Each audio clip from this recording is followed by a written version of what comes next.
Meeting number 3, room 340P, JNU.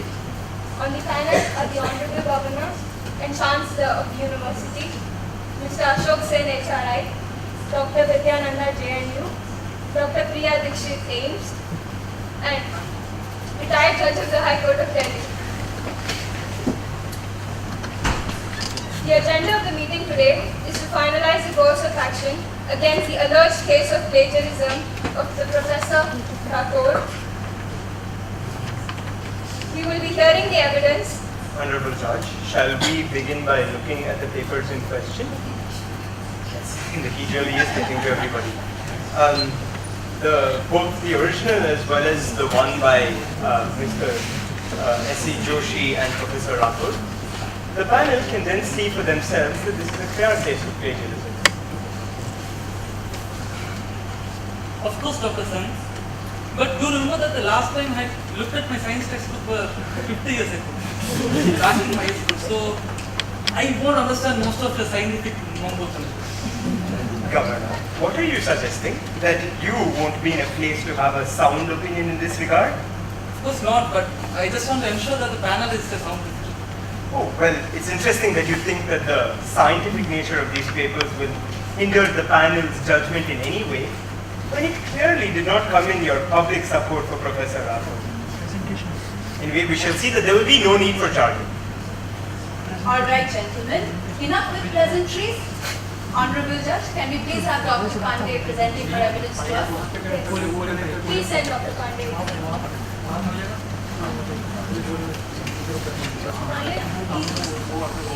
We hear you have some evidence to present.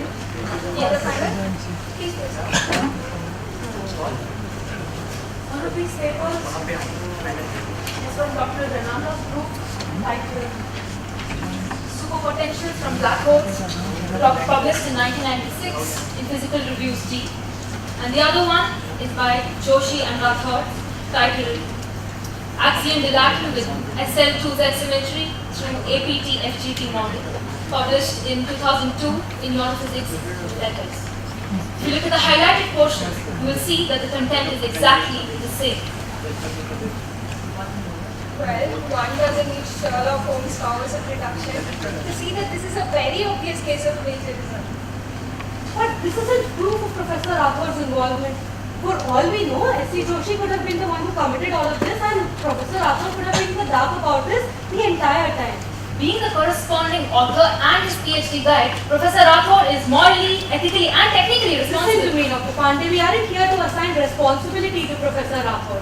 We are here to look at the proof of his involvement. This isn't proof. Bring us more proof. But Dr. Dikshit, That will do, Dr. Pandey. Thank you for bringing these papers to our notice. If you do have more proof to support your case, please do let us know. Thank you.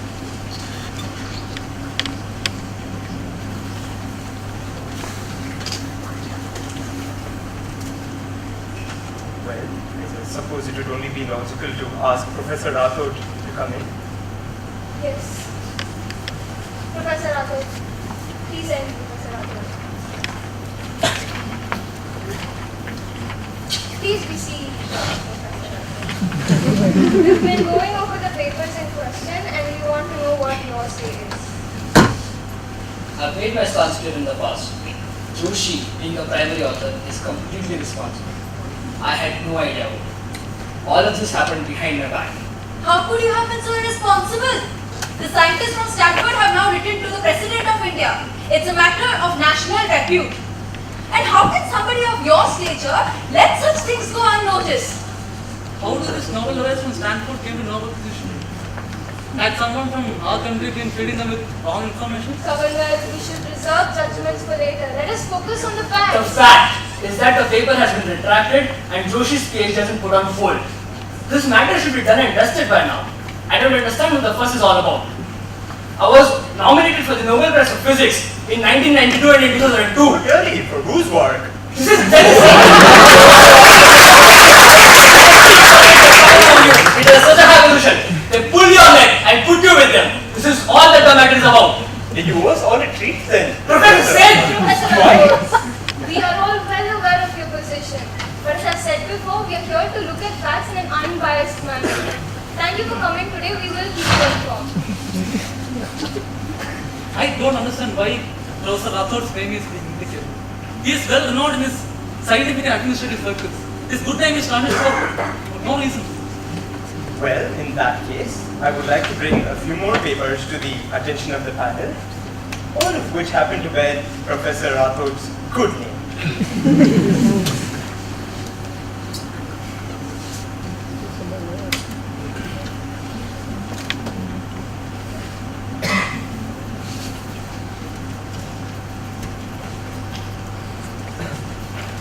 As you can see, all of these are publications, refurbishments from Professor Rathor's group, in which he stands out as the only common author. It's obvious that this is not a one-off indiscretion on his part.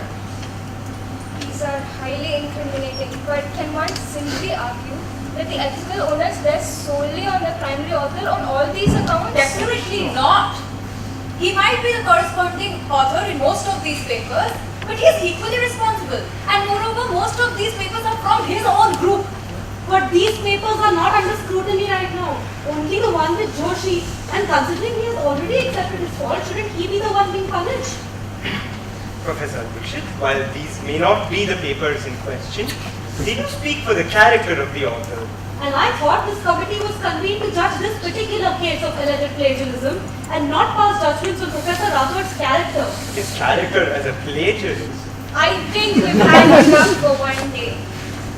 We will convene after 2 weeks. Thank you, everyone.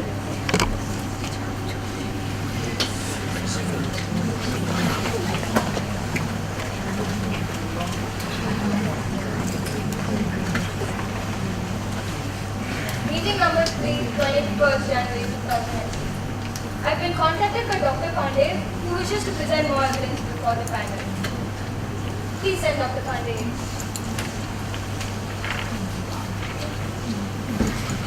Dr. Pandey, I hope you're doing well.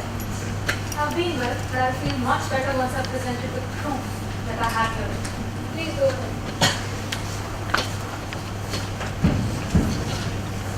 This is a letter of propriety given to S.C. Joshi and Dr. Rathod for their paper by the editor of your physics letters, Dr. Krumar. It bears Rathod's signature, which holds him morally and legally responsible for the content of the paper, even before it was published. Also, I have given you some more papers which I would like to draw your attention to. These are papers published in the same journal in consecutive volumes. The content is exactly the same. The only thing different is the title and the co-author's name, but Dr. Rathod's name remains. This amounts to self-plagiarism, just in an attempt to increase the number of publications attributed to him. It's not just unethical, it's despicable. Well, while these other papers are inconsequential, the letter of propriety does seem to be conclusive evidence. We will have to look into it more. What more is there to delve deeper into? It's clearly plagiarism. QED. I have presented all the evidence I could gather. I hope the panel takes a wise decision. Thank you, Dr. Pandey. I assure you we'll do our best. Thank you. Where do you stand now? I may have been mistaken about his role, but still I cannot agree with you about taking strict actions against it. It will affect the name of the university and it will affect thousands of students. Protecting the name of the university was always my primary prerogative. Is that not quite interesting to the rest of the panel? In your attempt, Governor, to protect the name of the university, you not only fired Dr. Pandey without process, you also turned a blind eye to the immoral acts that were rampant in the university. Two wrongs don't make a right, and what you are suggesting will not only tarnish the name of the university, it will bring disrepute to all of Indian science. Do you really want to set such an example for these thousands of students that you so care about? You're absolutely right, Professor Sen. But the glitch here is that there's no legal precedent in such cases. Well, there must be something that we can do. Letting such an incident slide will only encourage the thousands of others to follow suit. Well, let us give him the opportunity to step down from his position. That is the least we can do to make sure that he's not in a position to influence anymore. That might be the best course of action. Send Dr. Rathore.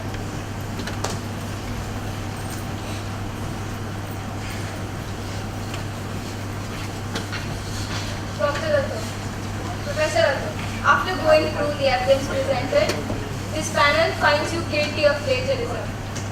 We ask for your resignation from all the posts you currently hold at Humayun University within 15 days. Failure to do so will result in us having to fire you. The meeting is now adjourned. Thank you.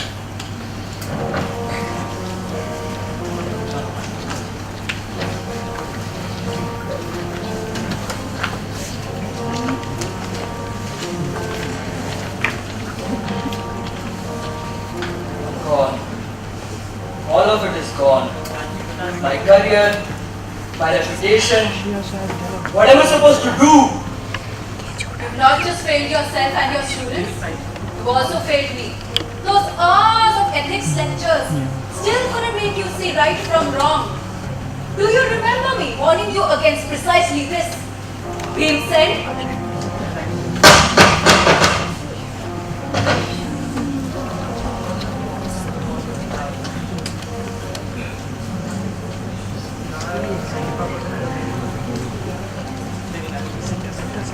And in the end, all was well and justice was served. But let not this fairy tale ending distract you from the veritable war that was fought in order to achieve justice. Justice. It's a funny word, no? With a definition more mutable than that of a tardigrade's genome. The adages of old will have us prevent rather than cure. And it is promising that this event led to ethics committees and stricter ethical guidelines becoming commonplace at most, if not all, levels of higher education and institutes of research. The next step would be to make sure that all of these function free of political involvement.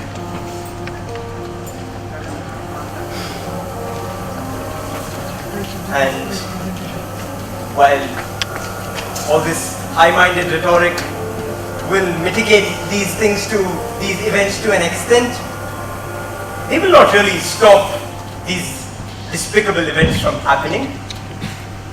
As scientists,